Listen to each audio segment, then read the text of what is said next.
Cette opération pionnière a montré que la finance peut se mettre au service du social et contribuer directement à l'inclusion énergétique. Breaking news. Breaking news. Breaking news.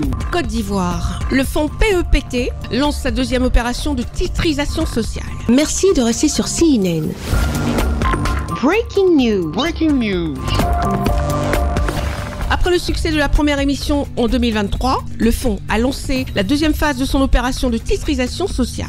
Montant total à mobiliser, 60 milliards de francs CFA, destiné à financer de nouveaux branchements électriques au bénéfice des ménages les plus modestes. Près de 2 400 000 branchements ont été effectués grâce au PEPT sur environ 4 600 000 ménages qui sont connectés au réseau, soit près de 52% d'impact du PEPT sur le nombre de branchements total de compte de notre pays. La titrisation consiste à céder une partie des créances du fonds PEPT à une structure d'investissement qui émet des obligations. Les investisseurs souscrivent et le produit de cette émission finance les branchements électriques. Cette deuxième opération est une évolution maîtrisée, conçue pour répondre à un double objectif.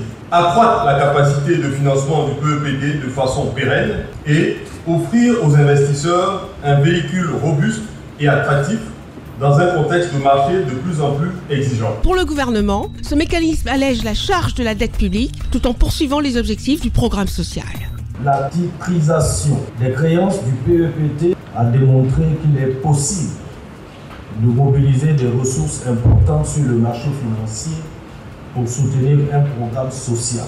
Cette opération pionnière a montré que la finance peut se mettre au service du social et contribuer directement à l'inclusion énergétique. Ouverte à la souscription jusqu'au 17 octobre 2025, l'opération ambitionne d'associer investisseurs régionaux et internationaux à l'accélération de l'accès universel à l'électricité en Côte d'Ivoire. Merci d'être sur CNN, la télévision autrement. Les programmes se poursuivent. Retrouvez toute l'actualité afro-mondiale en ligne et en multidiffusion sur CNN, C-Web Info et plateformes digitales, Facebook, YouTube, Instagram et en simultané sur Radio Voltage 2.